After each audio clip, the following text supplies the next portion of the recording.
¿Me oyen bien? Ajá. Ok. Bueno, buenas noches. Para mí es un placer estar aquí con ustedes y también me gusta de que tengan bueno, no es un curso completo, pero de que estén estudiando genocidio. Cuando yo regresé aquí hace unos años en que me especialicé un poquito más sobre el asunto de genocidio, yo me di cuenta de que aquí hay 3 carreras de criminología en Costa Rica y ninguna tiene ni siquiera un curso sobre genocidio. Hay un doctorado en Derechos Humanos en la Universidad de Costa Rica y tampoco tiene un curso de genocidio. Y yo me reuní con la gente de la UNED que tenía una de estas maestrías en criminología y yo les pregunté, pero si genocidio es el crimen mayor y criminología, ustedes están estudiando crimen, ¿cómo es de que ustedes no estudian genocidio? O sea, ¿qué es lo que están estudiando y están aprendiendo si realmente el mayor crimen de la humanidad ha sido este campo de genocidio? Entonces, vean, para no aburrirlos, hoy yo vengo a dar una charla sobre modernidad y genocidio. Y es uno de los capítulos de los 10 que tengo en este libro. Y tengo que decirles de que yo no tengo tampoco ninguna respuesta final de por qué, cómo y se dan los genocidios. Tenemos cientos de miles de trabajos sobre el tema, pero no hay un acuerdo ni hay una respuesta fácil. Estamos realmente, como decimos, fregados con este asunto.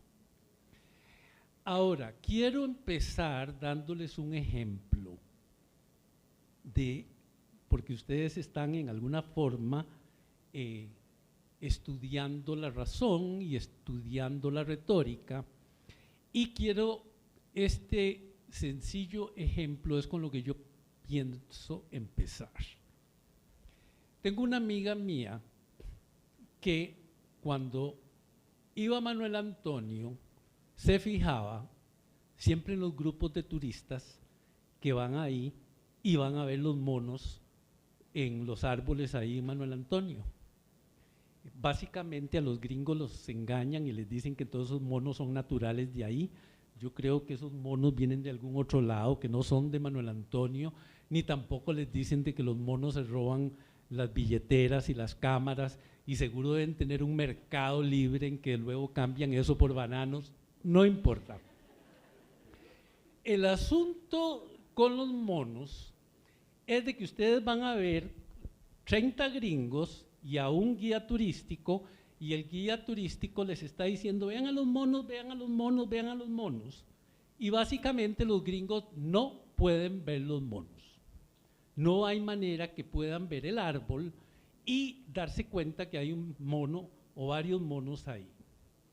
Y la razón es muy sencilla. Si usted viene de Manhattan, de Brooklyn o de Chicago, en donde usted nunca ha visto un mono en un árbol, básicamente cuando esté en una situación como en Manuel Antonio, usted no va a poder verlos. Hay algo básicamente de que no lo van a poder descifrar. Yo empiezo con esto porque creo que es muy importante tomar en cuenta que muchas de las cosas en nuestra cultura, si nosotros no hemos aprendido a reconocerlas, no vamos a poder verlas ni siquiera lidiar con ellas. Por ejemplo, yo no sé si ustedes, y tal vez les recomiendo, han leído los libros de Oliver Sacks. Oliver Sacks tiene varias obras, hace poco murió, por cierto, muy interesantes acerca de la visión.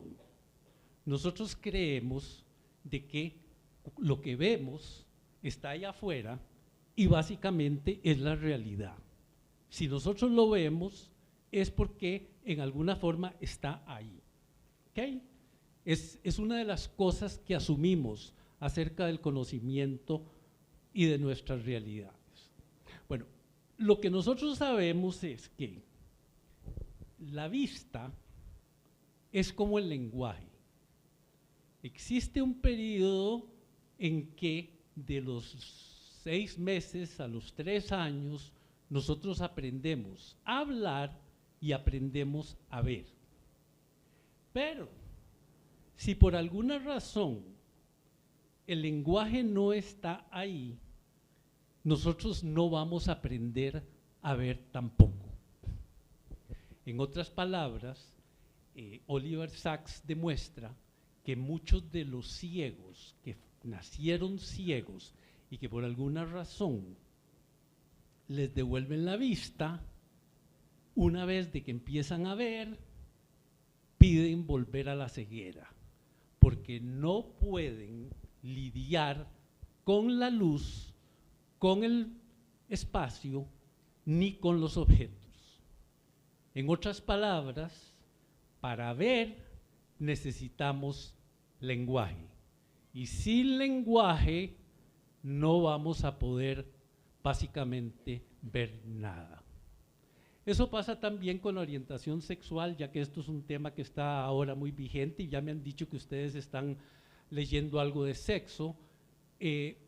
Existe toda una polémica si la homosexualidad es algo aprendido o es algo que se nace. Y ahora está mucho más de boga porque conviene en alguna forma más políticamente creer de que es algo con lo que se nace, que es algo biológico, que está ahí en el ADN, en alguna carajada del cuerpo sale. Básicamente creo que eso no es así. La orientación sexual, igual como la visión, igual como la lengua, tiene una ventana en donde el cerebro en ese momento hace ciertas decisiones.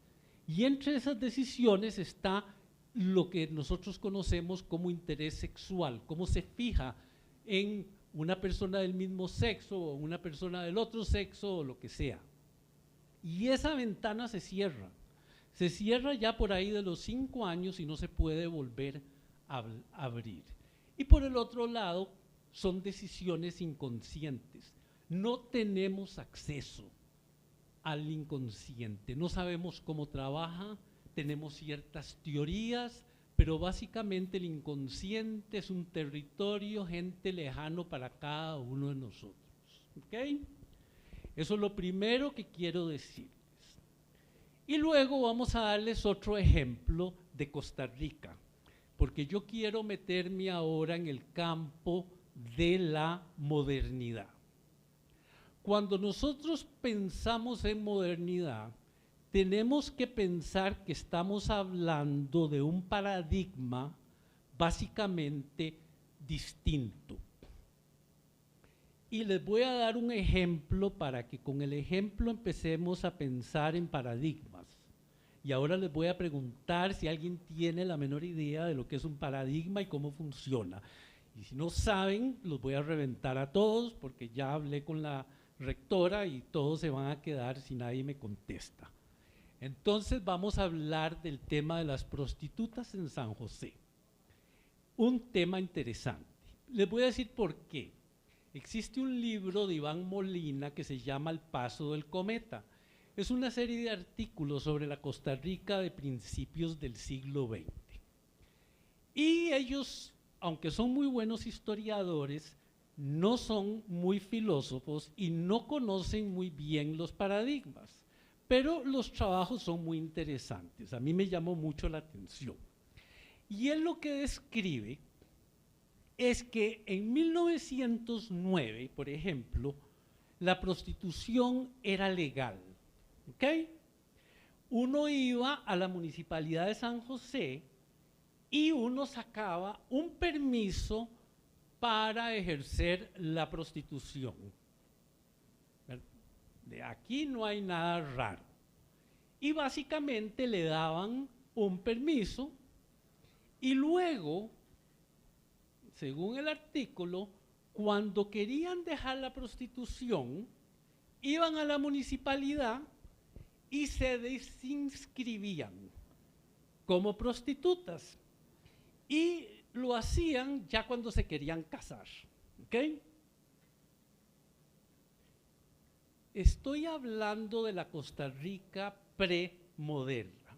Y aún en el artículo eso de ellos no se dan cuenta de algo que a mí me llamó la atención, porque yo he trabajado mucho en el asunto del trabajo sexual. Entonces, hay algo, y yo les quiero preguntar, a ver, ¿quién me batea ahora? ¿Qué diferencia hay ahora de lo que pasaba en 1909 en San José con la prostitución? En otras palabras, existe ahora la posibilidad que usted pueda desinscribirse en la municipalidad para irse a casar si usted es una trabajadora del sexo. ¿Qué te parece a vos? ¿No contesta? A mi parecer, más bien se ha vuelto más como un tabú lo de la prostitución actualmente. Entonces más bien llega a ser hasta de cierto modo ilegal. O sea, sabemos que es ilegal, pero nos hacemos de la vista gorda de que no existe, pero está ahí presente. Y es muy evidente porque cuando salgo justamente de la U, agarro como por el Parque Morazán y eso para salir al Parque de la Democracia. Y está lleno de prostitutas o transvestis. Y usted las ve que cuando se acerca un policía municipal o que van pasando un policía municipal se desaparecen. Entonces creo que más bien en Costa Rica hemos avanzado en ciertas cosas, pero en ciertas cosas más bien las empezamos a hacer como un tabú y algo que la sociedad no lo vea, sino que más bien lo tapamos, sabemos que existimos, pero déjelo ahí quietito. Silvia, pasalo, porque está bien, ¿verdad? Es una buena respuesta. Un tabú. Vean el asunto de lo que está él diciendo.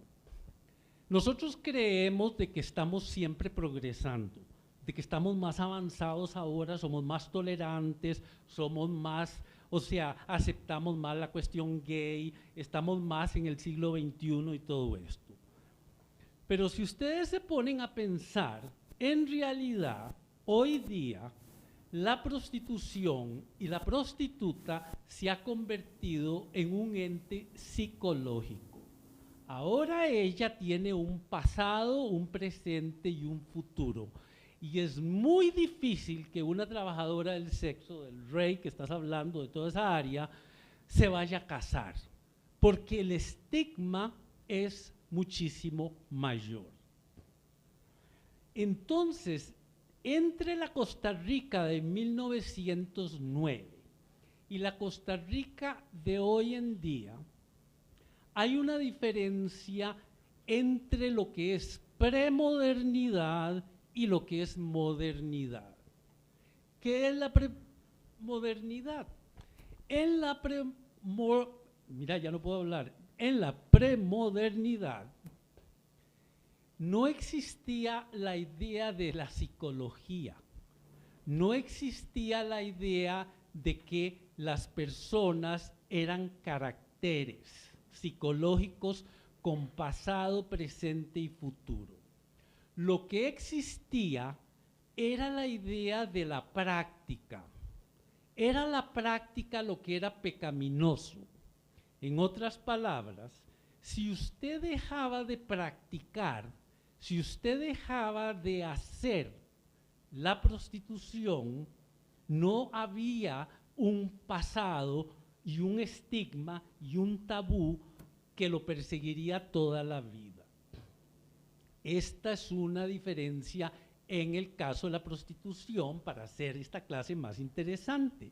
Pero si nosotros analizamos y nos estamos moviendo hacia genocidio, no existía en la premodernidad la idea de raza, ni existía la idea de que, por ejemplo, hay diferencias raciales y psicológicas en grupos diferentes. Esto no existía. Yo les voy a dar un ejemplo. En la premodernidad la gente se mataba igual que en la modernidad. No había diferencias en el asunto de matarse y de perseguirse y no respetar derechos humanos. Pero siempre en la premodernidad existía la posibilidad de que si usted cambiaba la práctica, usted básicamente dejaba de ser lo que usted era. ¿Me siguen por ahí? En la modernidad, con la ciencia, con el darwinismo, con la idea de la evolución y de la lucha por la sobrevivencia, y principalmente por la creación psicológica de la interioridad y el individualismo, las cosas empiezan a cambiar. Ya no simplemente nos estamos viendo como cosas que practicamos cosas diferentes, sino que tenemos cosas dentro de nuestra cabeza. Yo voy a darles un ejemplo. Antes del siglo XVIII, nadie se sentaba a escribir su autobiografía. A nadie le importaba. O sea, esa cosa que todos tenemos un diario y que en alguna manera queremos hacer la novela de nuestras vidas, porque creemos que hemos tenido vidas muy interesantes y queremos contarle a la gente todo lo que hicimos y las cosas que nadie le importaba. Porque básicamente en la premodernidad la importancia estaba en los grupos sociales y no en el hecho de que cada uno de nosotros tiene un proyecto de vida que tiene que realizar. Esto, gente, es básicamente algo moderno. Por ejemplo, para darles otra cosa, las casas en el siglo XVII, en el siglo XVIII, no había un dormitorio para los padres. Todo el mundo dormía y vivían juntos en una sola habitación. Quiere decir que la sexualidad antes del siglo XVIII, uno veía a los padres teniendo sexo en la casa. La idea, por ejemplo, de que existe un dormitorio aparte, eso salió del siglo XVIII en adelante. Como otras ideas que tienen mucho que ver con la modernidad, como es comer con cuchillo y con tenedor y cuchara, porque básicamente antes del siglo XVIII la gente comía con las manos. Entonces, básicamente, nosotros tenemos un paradigma distinto entre premodernidad y modernidad. Ahora estamos en la posmodernidad, yo no me voy a meter a eso porque si no, no termino. Paradigma. Vos tenés una idea, pobrecita, todos los que están cerca mío se van a fregar, de lo que es un paradigma. Bueno, para mí un paradigma es una cuestión. Puede ser como una pregunta de lo que apoyo o lo que los demás ven y me dejo influenciar. Por ahí va. Vean los apuntes de la semana 1, chicos. ¿Qué está pensando? Usted se sacó como un 7. Un paradigma. ¿Qué es un paradigma? Ok, creo que es una idea en la que hay puntos de comparación que llevan al final a generar un objetivo o una conclusión dependiendo de la situación que se ha originado a raíz de esos puntos iniciales. Muy bien. Están muy bien. Tienen mucho que ver con las ideas. Me voy a ir adelante porque este grupo de acá se me está zafando de todo y yo quiero dejar aquí por lo menos unos 4 hoy para que me tengan más respeto. Vean, paradigma. Tienen que leer Thomas Kuhn, que se llama La revolución de la revolución de las estructuras sociales. Es un famoso ensayo. Yo les voy a dar un ejemplo de los paradigmas, porque vean, la historia no es teleológica, la historia no es progresiva, la historia tiene cortes. Nosotros a veces creemos de que porque los móviles cada año vienen en alguna forma mejor, antes eran así de grandes y ahora vienen más chiquitos y ahora uno puede ver videojuegos y uno puede ver películas y uno puede hacer lo que le dé la gana y cada vez vienen mejor, de que la historia funciona de la misma manera, ¿no? de que, por ejemplo, la gente descubre una cosa, luego la mejora y entonces el año entrante las cosas son más fáciles y que así es como nosotros nos vamos desarrollando. Alguien tiene una idea, luego viene otra mejor, aceptamos la que viene mejor, se sustituye por otra. Este es el historicismo, esta es la idea de que nosotros vamos siempre progresando y vamos hacia adelante y cada año estamos mejor que el año pasado. Ok, si eso es lo que ustedes creen que funciona en la historia, están realmente mal, porque no funciona de esa manera. Para muchos de los filósofos posmodernos, la historia en alguna forma tiene cortes. La historia puede ir para atrás. No existe garantía de progreso. Hay ciertas cosas que pueden estar mejorando y otras, como les di el ejemplo, pueden estar empeorando. Entonces Thomas Kuhn nos da un ejemplo para que nosotros pensemos en el paradigma. Para darles una definición de lo que es un paradigma, pensemos de que es una explicación general de cómo funciona el mundo y las cosas. No es una teoría. El freudianismo es una teoría. Marxismo es una teoría. Pero paradigma es la teoría de las teorías. Es en alguna forma la manera en que cada época piensa. ¿Ok? Y en la historia nosotros tenemos premodernidad, modernidad y estamos en la posmodernidad. Son tres de los grandes paradigmas que existen y básicamente es la manera en que la gente pensaba. Los paradigmas les dicen a ustedes qué es lo que tiene que observar, qué es lo que es importante en una época y qué es la manera en que ustedes deben pensar. Sin los paradigmas no pensamos. Un ejemplo es el Windows y Mac. Ustedes son jovencitos y seguramente ustedes creen de que cuando tienen un documento en Word y están usando una Mac o están usando Windows, ¿verdad? Ustedes pueden trabajar perfectamente ese documento con los dos sistemas.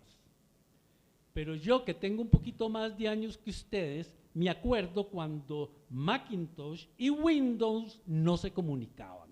Entonces usted trabajaba un documento en Mac y te fregaste porque no lo podías ver en Windows. Eso es lo que es un paradigma.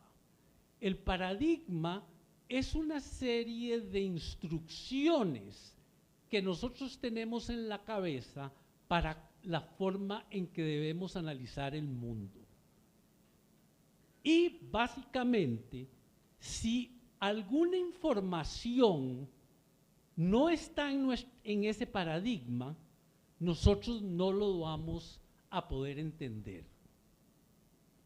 Thomas Kuhn hace un estudio muy interesante sobre el desarrollo de la ciencia. Y él nos demuestra cómo, a pesar de que hubieron descubrimientos científicos, por ejemplo, en la medicina, esos descubrimientos científicos duraron hasta 100 años en ser aceptados. Y la gente seguía haciendo las mismas estupideces que hacían antes y mataban en alguna forma a los pacientes que iban donde los doctores. Uno de los casos que les puedo dar es el asunto de la calentura, la gripe y en alguna forma todo lo que eran las influencias.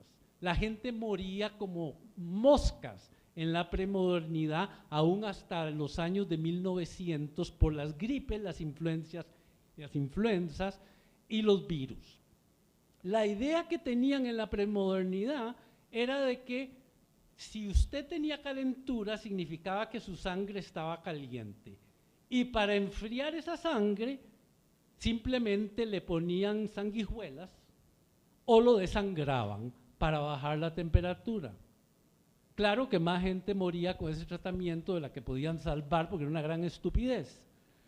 Pero, a pesar de los descubrimientos en la medicina, que ya empezaron a ver los gérmenes, bacterias y sabían de que eso no funcionaba, duró casi 70, 80 años para que eso se pudiera adaptar y aceptar. ¿Por qué? Porque no estaba en el paradigma de la ciencia que todavía venía de los griegos, por ejemplo, la idea de bacterias y virus. Y como no estaba, la gente básicamente no lo podía aceptar. ¿Ok? Entonces, gente, tenemos 3 paradigmas y mi charla de hoy es sobre la modernidad y genocidio. Y la idea es, ¿cómo es posible, yo les quiero preguntar, que en la modernidad, ¿no? Y ahora vamos a hablar un poquito de modernidad, es de que lo que hemos tenido es la mayor cantidad de genocidios en la historia nuestra. ¿Qué hace que la modernidad en alguna forma se relacione con estas matanzas? Porque si ustedes pueden pensar, uno diría, ¿qué es la modernidad? ¿Qué es? La modernidad en primer lugar empezó con el Renacimiento, por ahí del siglo XVI, tomó auge en el siglo XVIII, con la Ilustración y la Revolución Francesa. Y la modernidad nos trajo cosas importantísimas. Digamos, ¿qué es la modernidad? Dígame, no importa, bate. ¿Qué son las cosas que nosotros asociamos con la modernidad? Es como todo lo que va cambiando o lo que pensamos que va evolucionando o diferentes maneras de actuar a como se solía hacer. Muy bien. Pasaste, pero después me das 5,000 pesos, ¿verdad? Porque yo soy muy corrupto. La modernidad, gente, es el auge de la razón. En la premodernidad, todas las explicaciones estaban basadas en ¿qué? Ve acá, compañero. ¿En qué? Usted es especialista, se basaban todas. A ver, de nuevo. Antes de la modernidad, Ajá. las explicaciones del mundo, las explicaciones sobre la sociedad, las explicaciones sobre lo que se debe y no se debe hacer, la gente, ¿bajo qué autoridad? Generalmente venía de la iglesia, conceptos religiosos. La religión, gente, la Biblia, exactamente. Usted está aprobado. Gente, era la Biblia. Por eso mataban a todos los que decían de que la tierra giraba alrededor del sol, porque la Biblia decía que la tierra era el centro del universo. Toda la filosofía, la literatura, el pensamiento, las leyes estaban basados en la Biblia, en la religión. O sea, era el paraíso de Fabricio Alvarado, era el reino de los evangelistas, gente, la interpretación de la Biblia. En la modernidad, hablamos de modernidad cuando la gente empezó a usar la cabeza y la razón para explicar las cosas. Y todos nosotros estamos ahora en la modernidad, en alguna forma, porque no hemos dejado de usar la razón y la ciencia para dar explicaciones de cómo el mundo funciona y cómo debe funcionar. ¿Ok? Es una de las primeras ideas modernas. La segunda que ustedes mencionaron de la modernidad es la idea de progreso. La idea de progreso significa de que nosotros vamos como si estuviéramos en un camino y vamos hacia un destino. Y ese destino es una sociedad más justa, más rica, más racional, y ¿verdad? Eso era parte también de la modernidad.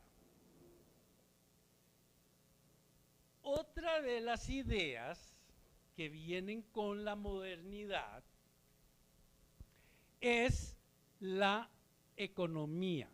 No podemos dejar de ver de que las ideas de que el mercado libre y el capitalismo y la industrialización es la mejor forma de conducir una sociedad y de crear riqueza es una idea moderna, ¿no? Antes, básicamente, teníamos el feudalismo, teníamos que la gente estaba obligada a pagar tributos y no podía moverse de las fincas en donde estaban.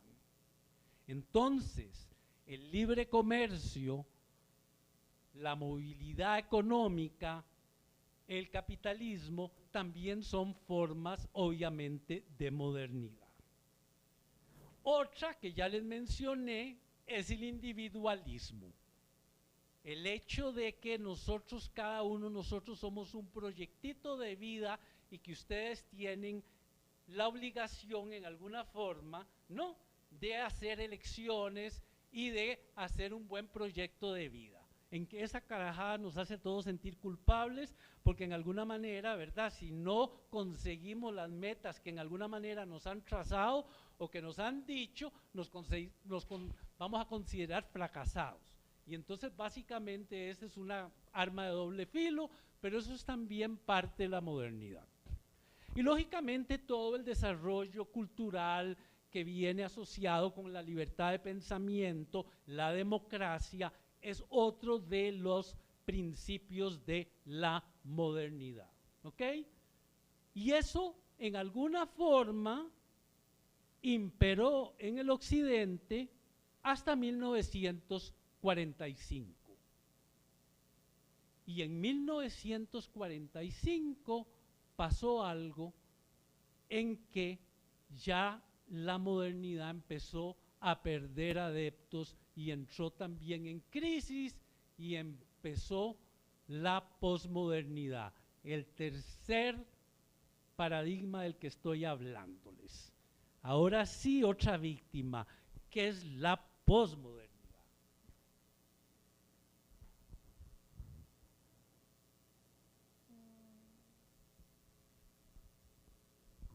Digamos, si seguimos la línea de lo que obvia la palabra, sería lo que sigue a todo lo que sucedió después de que se dio este auge de la modernidad.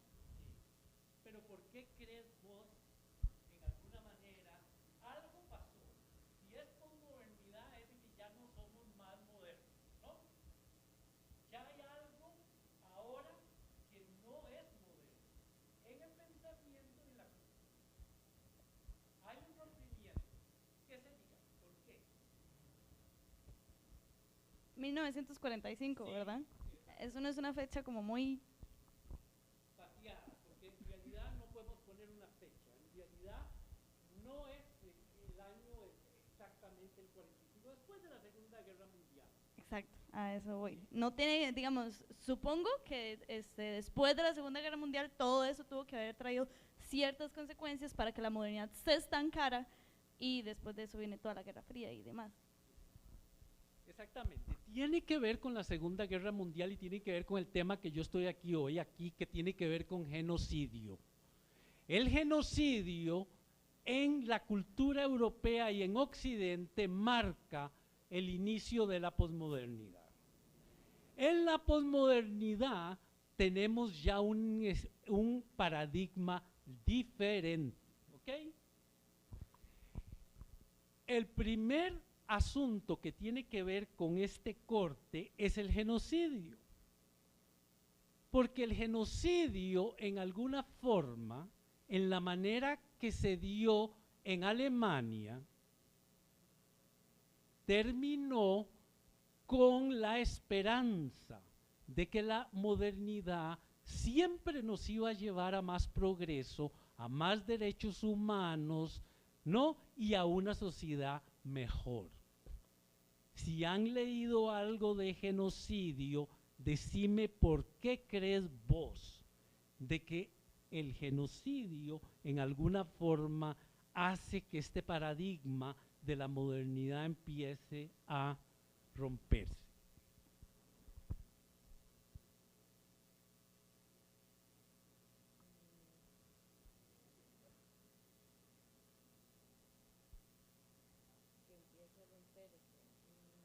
Exacto, acordate que hay una esperanza casi por todo este tiempo de que vamos caminando hacia una sociedad mucho mejor. Y luego viene este genocidio. Y que no los llevó a algo mejor, los llevó a algo peor. Exactamente, gente, vean. El genocidio en la Segunda Guerra Mundial, del que ustedes espero que estén leyendo algo. Uy, qué viejo me veo ahí. ¡Ah! Dios mío, mejor me quito. Vean, el genocidio en alguna forma tuvo un impacto tremendo. Les voy a decir por qué. Porque el genocidio de los judíos principalmente se desarrolló bajo el marco de la modernidad. Primer lugar, la ciencia. Tenemos la medicina nazi, que tengo una presentación pero no va a tener tiempo. La medicina nazi. Vamos a ver qué pasó con la medicina nazi. Para ya finales del siglo XIX, nosotros teníamos las teorías de Darwin, ¿verdad? Ya saben algo de Darwin. Darwin se dio cuenta que nosotros venimos de lagartijas y de que llegamos aquí evolucionando, ¿no? Eso es la idea principal de él.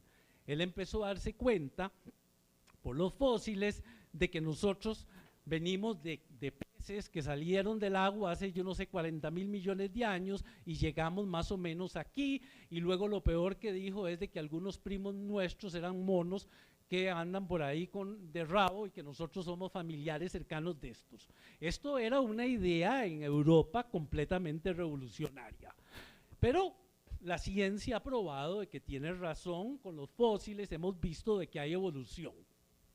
Ahora, en Europa empiezan a utilizar, y en Estados Unidos, las teorías de Darwin para decir que las razas humanas también participan de la evolución, de que existen razas superiores y razas inferiores.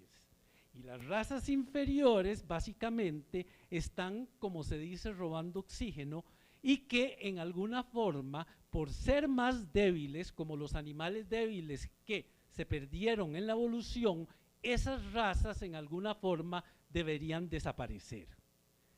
Esta es una idea que empieza a tomar fuerza tanto en Europa como en los Estados Unidos.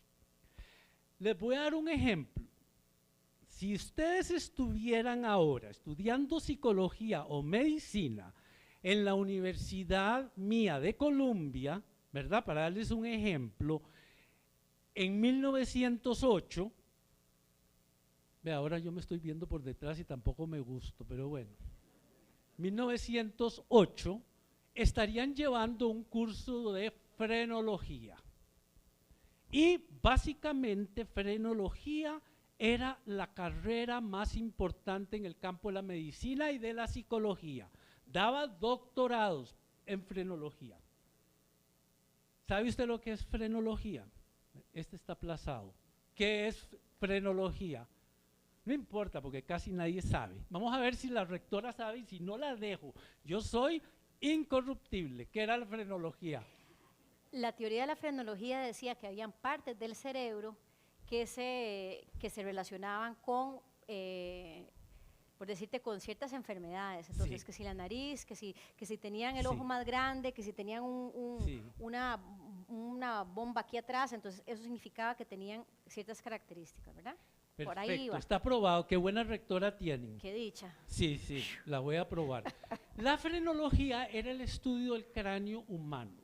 Se creía de que nosotros podemos distinguir diferencias entre las razas, entre los criminales, prostitutas y minorías, nada más haciendo estudios del tamaño del cerebro.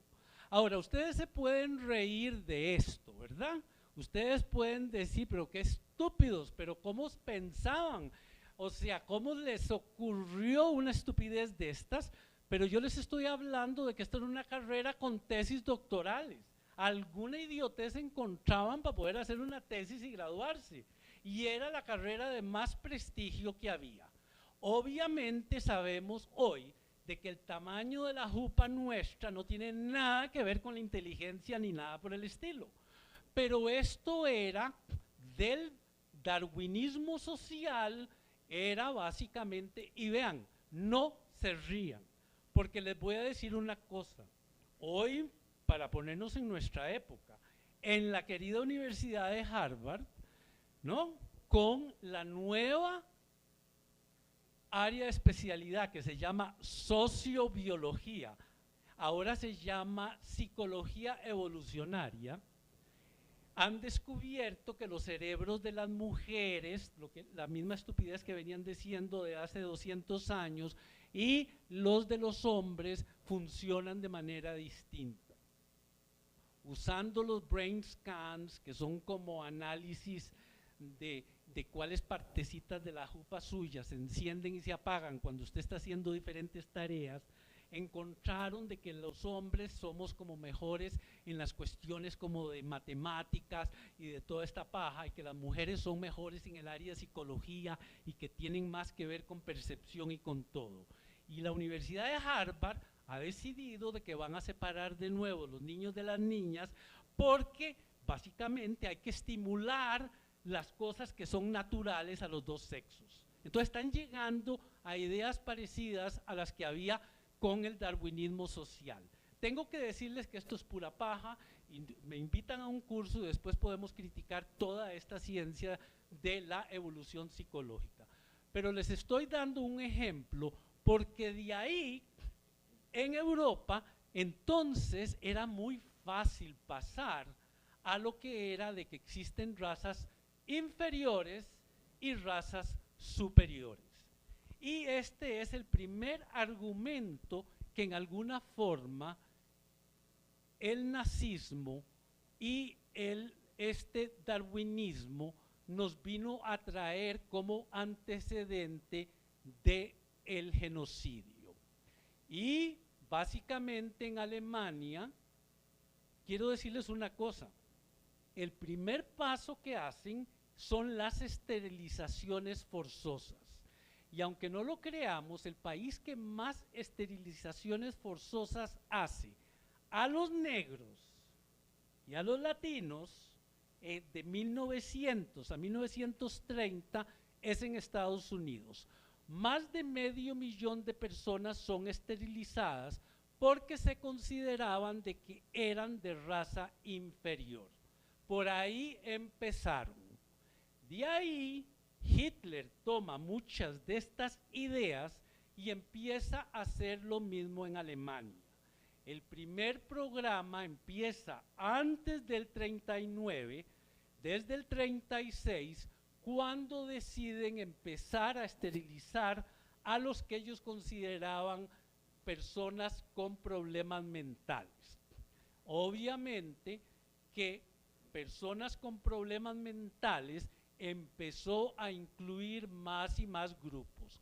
Primero escogieron a los esquizofrénicos, pero luego los ciegos también entraron ahí porque se veía que esto era algo defectuoso, y si usted tenía Alzheimer también iba para allá, y al final de cuentas se esterilizó prácticamente casi más de 500.000 de personas. Cuando esto no fue suficiente, empezaron con lo que se llamó Acción 4, que ya fue la eliminación por cámaras de gas de todos los que estaban en los psiquiátricos. Y esto fue organizado por los doctores y por las enfermeras, lo cual, vuelvo a decir, es el impacto directo que tiene sobre nuestra idea de la modernidad. De un momento a otro, personas con PhDs, personas con grados en la ciencia, enfermeras, enfermeros, doctores, empiezan a participar en la matanza de las personas incluidas en los psiquiátricos. A los niños de escuela en Alemania les ponían en los textos escolares a hacer un concurso de cuánta plata se ahorraría el gobierno alemán si se mataban a todos los discapacitados. Entonces los mierdositos de 5 a 10 años en Alemania, cada uno sacaba las cifras y luego les daban un premio. Premio también se le daba a todos estos doctores que llegaron a matar 500.000 de personas en los hospitales. Entonces, la ciencia empezó a convertirse en una máquina de muerte. Lo mismo seguirían, lógicamente, con otro grupo, el de los judíos al que yo pertenezco, en donde fuimos declarados enemigos, raza inferior. Pero lo más interesante de esto, lo más interesante de la literatura, por ejemplo, del genocidio, gente, es que la gente se lo creía. Si ustedes entrevistaban a estudiantes universitarios, cosa que lo hicieron, en 1934 en Alemania, y usted le preguntaba que si los negros y si los judíos eran seres humanos, la respuesta era que no.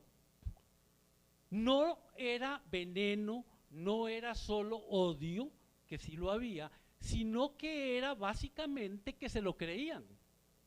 Y la gente que estaba en los campos de concentración empujando a gente en las cámaras de gas, cuando los entrevistaron después de la guerra, ellos no veían seres humanos. Es lo mismo que yo les estoy diciendo acerca de la visión. Si usted en alguna forma ha sido entrenado, básicamente, a creer algo, está metido en su inconsciente, usted va a ver lo que le dicen que vea. Y eso es una de las cosas que tenemos que tomar en cuenta. Otro asunto, ¿cuánto tiempo me falta, Silvia? Oye.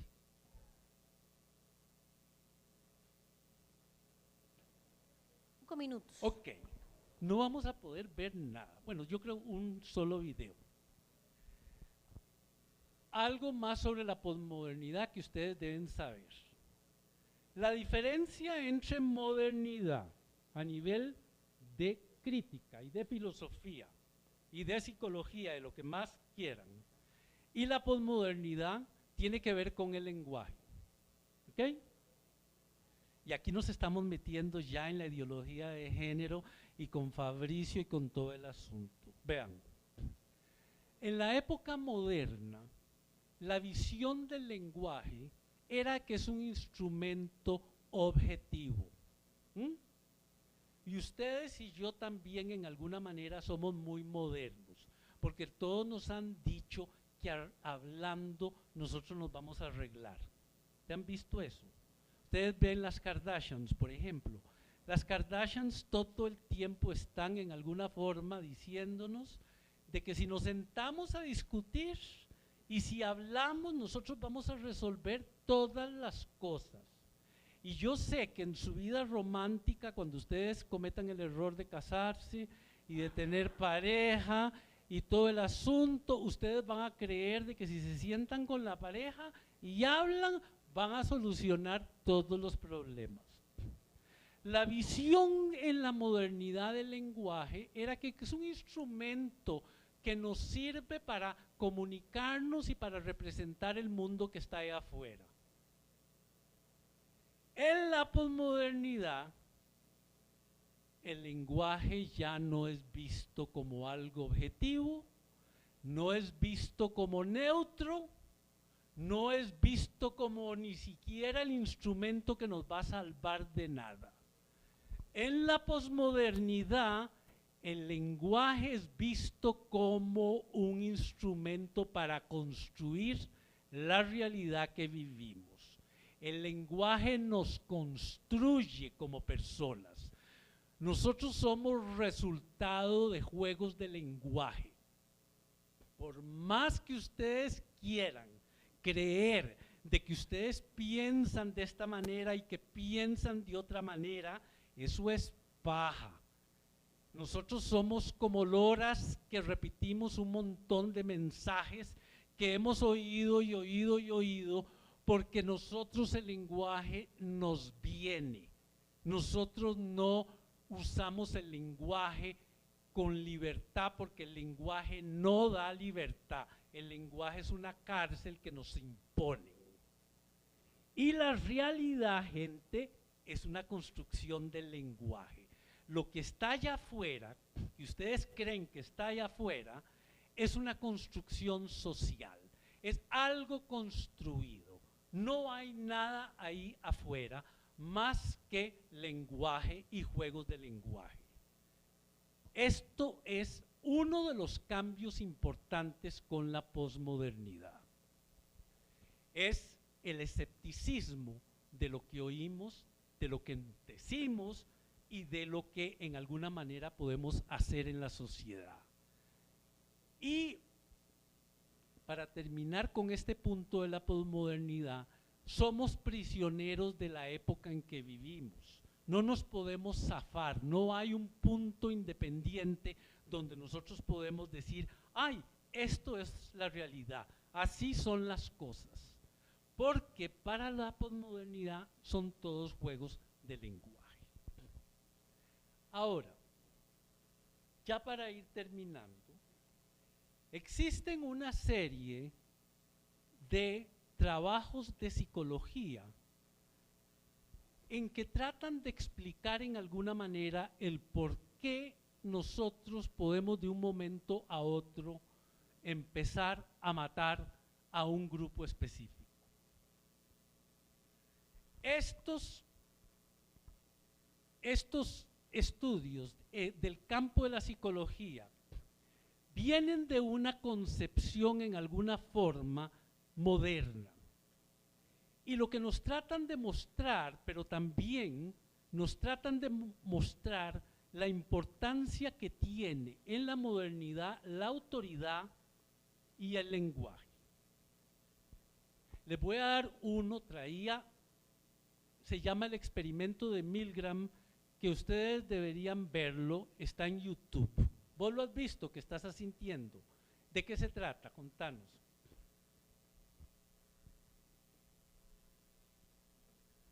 Este lo tienen que pasar porque es un muchacho muy. Bueno, si no estoy equivocado, yo estaba leyendo para lo del ensayo que estamos haciendo, hicieron como un experimento ciertos estudiantes en una universidad en Estados Unidos.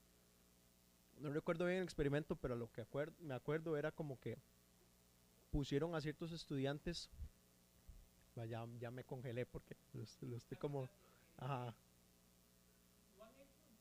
sí. Uh-huh.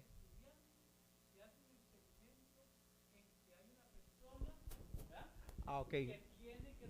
Sí, entonces a los estudiantes les empiezan a exigir que respondan, y si ellos no tienen una respuesta, le tienen que decir que no, que tienen que seguir respondiendo, y como que los siguen forzando a responder lo que ellos quieren que digan. Entonces creo que va más o menos como por ahí. Muy bien. Nada más, también que a lo que yo he entendido, a los estudiantes se le daba como un poder, por decirlo así, como si fueran como los profesores, y la persona que está respondiendo pues era parte del experimento, y a esa persona, cuando no sabía la respuesta, se le daba como, los obligaban a electrocutarlos, a tener un castigo, y podía llegar al punto de hasta poder matarlo. Y más que todo la idea era demostrar de que las personas siguiendo a los demás podían llegar a hacer daño. Perfecto. Muy bien. Vean lo que era el experimento para decirles que quiero sus reacciones. Cogen un grupo como ustedes, estudiantes universitarios. Se ha hecho en todo el mundo, no solo en Estados Unidos, se ha hecho en América Latina. Hay una persona que la ponen ahí amarrada con cosas para darle choques eléctricos, ¿no? El estudiante, este es un actor, él sabe, está actuando. Los estudiantes, y no solo estudiantes, todas las personas tienen la misión de hacerles preguntas. Si él falla las respuestas, empiezan a darles choques eléctricos, ¿ok? A las personas que no saben de que esto es un experimento que está amarrado, les dicen, ok, amarillo, verde es más o menos un choque eléctrico suave, amarillo ya es un choque eléctrico duro, rojo, ustedes lo pueden matar. Entonces, a como la persona va fallando, las instrucciones es de ir aumentando las cargas eléctricas. Quien dirige el estudio es un médico con gabacha blanca, respetable. Entonces, ustedes, que son los participantes, creen de que el médico sabe lo que está haciendo. La pregunta es, ¿cuántos de estudiantes como ustedes llegan haciéndole caso al médico a dar choques eléctricos lo suficientemente altos para matar a la persona?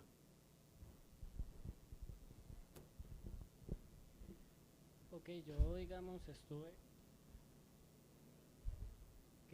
yo estuve averiguando sobre eso y todo eso fue a raíz de Adolf Eichmann en el juicio, ¿verdad? Que empezaron a Stanley Milgram a hacer el experimento conforme a este juicio, ¿verdad? El experimento original hubo el 65% de las personas que completaron ese experimento con tal de seguir, aunque se haya maltratado y haya sufrimiento por la otra parte. Excelente, sí. También, digamos, quiero agregar que hubo un programa en el 2010 sobre este experimento, un programa de televisión, se llamaba, si no me equivoco, Juego de la Muerte, la cual hacía referencia a esto y optaba por lo mismo, de haber botones, eran palancas donde las personas le hacían preguntas a una persona que era un actor, porque se estudiaba solamente el comportamiento de la persona y llegaron un 85% en el 2010. Entonces, significa que nosotros todavía tenemos esa obediencia implantada, digamos, entre nosotros. Excelente. Pónganse a pensar, este experimento se ha hecho en todo el mundo, en todas las universidades, con todas las poblaciones, y el resultado significa que estamos tan acostumbrados a recibir órdenes y a creer de que alguien vestido con una gabacha blanca es un médico respetable, que 65% de ustedes estarían dispuestos a matar a las personas dándoles choques eléctricos. Ese es el experimento de Milgram. Otro de los casos, ya para terminar, es el asesinato de Kitty Genovese en los Estados Unidos, que también sucedió en los años 60 y fue un escándalo completo y total. Esta fue una muchacha que trabajaba en un bar, que se fue en la noche cerrándolo, caminando para la casa, y de un momento a otro viene un tipo y empieza a cuchillarla, ¿no? Ella empieza a pegar gritos, está rodeada de absolutamente miles de personas que viven en 10 torres de apartamentos. Ella empieza a pegar gritos y la gente lo que empieza es a subir el volumen de la radio, a cerrar las ventanas. La mujer yace ahí, sigue pegando gritos, el tipo que la está matando se va, sigue en estado de medio moribunda, el tipo regresa media hora después, empieza a cuchillarla de nuevo hasta matarla y nadie interviene.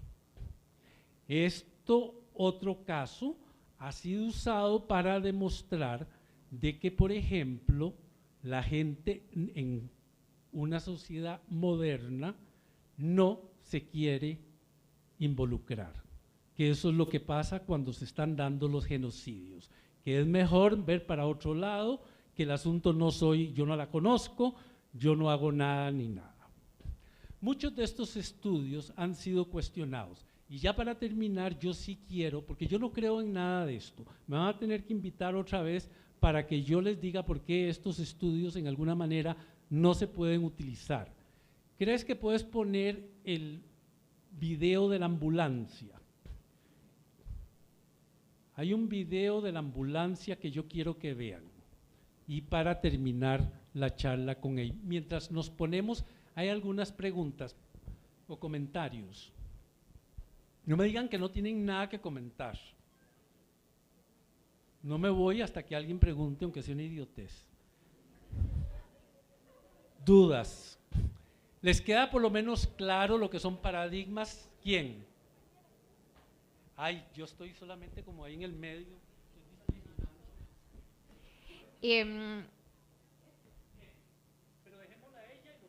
Quisiera saber el por qué crees que los experimentos que se han hecho de psicología no funcionan o no los utilizarías, por ejemplo, porque hay varios que sí son relevantes.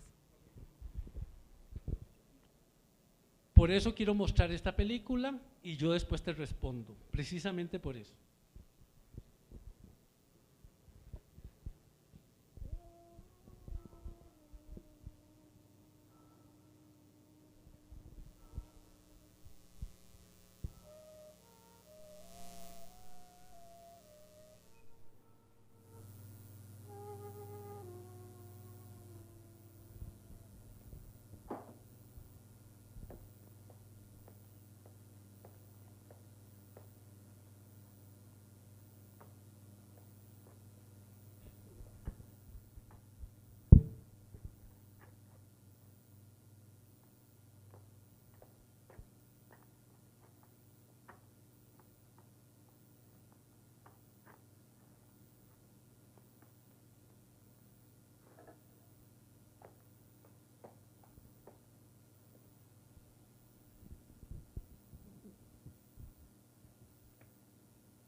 eso es genocidio. Ahora, la pregunta, ¿entendieron, verdad? Los están ahogando con los gases. Y así se dio el genocidio. Ahora, la pregunta básicamente es, ustedes, estudiantes universitarios, ¿usted podría hacer eso? ¿Ah? ¿Vos podrías hacer eso? Por eso estos estudios psicológicos realizados en una universidad, ¿no?, en donde en alguna forma uno da choques eléctricos, pero no está haciendo directamente algo así, no puede explicar muy bien la maldad del genocidio, no lo puede explicar. Tienen que haber otras explicaciones. La modernidad nos trata en alguna forma de hacer una crítica a que la sociedad nos puede manipular, que nos puede engañar, lo cual es cierto, que cualquiera de nosotros podría hacer esto, de que realmente si viniera un Hitler o una persona parecida, todos terminaríamos haciendo algo así. No en alguna forma explica el concepto que en inglés es evil, que es la maldad. Y para eso tengo otro capítulo en mi estudio que no voy a hablar hoy. Ahora sí quisiera ver comentarios, en alguna forma reacciones, ya para terminar. ¿Sí?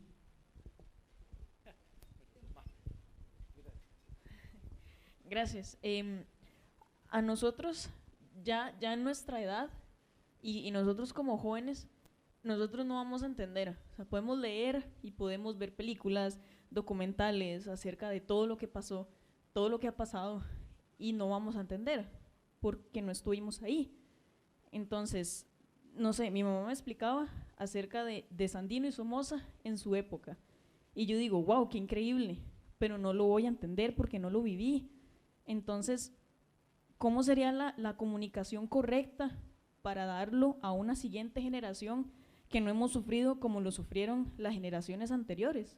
No es solo decirlo, no es solo comunicarnos, no es solo ver películas, no es solo ver historias, leerlas. ¿Cuál sería la comunicación correcta para que uno sienta y viva y entienda lo que generaciones pasadas vivieron y que no se vuelva a repetir? Sí, excelente comentario. Yo creo que este curso que ustedes están haciendo precisamente es una de las respuestas. Es que tenemos que aprender a pensar, tenemos que tener también respeto, miedo a lo que oímos en alguna forma, estar conscientes de que el lenguaje y el lenguaje de los otros puede crear una realidad, no es una cuestión objetiva, y básicamente cuestionar todo el tiempo todo, o sea, no aceptar ninguna de las teorías, ni las tesis, ni nada de lo que nos estén diciendo sin hacer un estudio de lo que implica y las implicaciones de las cosas. Yo creo que, digamos, en Europa básicamente no lo hicieron y lo han vuelto a repetir. El holocausto judío fue uno, pero ya tuvimos en Yugoslavia algo parecido y no tenemos que ir muy lejos. Y aquí en Guatemala también lo tuvimos genocidio en Guatemala. Agarraban a las comunidades indígenas, a los hombres, las mujeres y los niños, llegaba el ejército y simplemente los mataba. Y a uno de los grupos estos prácticamente casi los hicieron desaparecer de la tierra. Entonces, básicamente yo creo de que cursos como estos son geniales. Hay que saber pensar. Buenas noches. Buenas. ¿Usted no cree que ahora vivimos una modernidad de derechos un poco disfrazada? Porque seguimos viendo cómo hay lugares donde siguen maltratando a las personas, separando familias, deshumanizando a otros, y no lo queremos ver porque pensamos que lo que pasó antes nunca va a volver a existir, pero tal vez no haya actos a ese nivel, pero ya vemos el maltrato, pero yo creo que ahora nos hacemos los que no vemos. Es que el asunto de no ver, tenés mucha razón. Yo con mis estudiantes americanos hicimos un estudio en Punta Arenas, que la universidad está en Punta Arenas, y por ejemplo hay montones de gente tirada en la calle en Punta Arenas. Los gringos cuando vienen acá, los americanos, yo les digo gringos de mucho cariño, no es despectivo en absoluto, cuando vienen aquí en Punta Arenas o en San José, lo primero que ven. Y una de las cosas que hicimos ahí fue un experimento de preguntarle a los puntarenenses cuántas personas en esas 4 o 5 cuadras del centro de Punta Arenas veían tiradas en la calle. Y la respuesta es de que básicamente los puntarenenses no los ven o ven el 90% menos. Entonces, básicamente, sí tienes razón, estamos casi mejor preparados a no querer ver un montón de cosas que están pasando. Sí, buenas noches. Para hacer puente con lo que están discutiendo, con respecto a la teoría que nosotros estamos viendo en el libro, hay una parte acerca del conformismo. Y me parece que esto lo que indica es que tendemos a seguir las ideas de otros.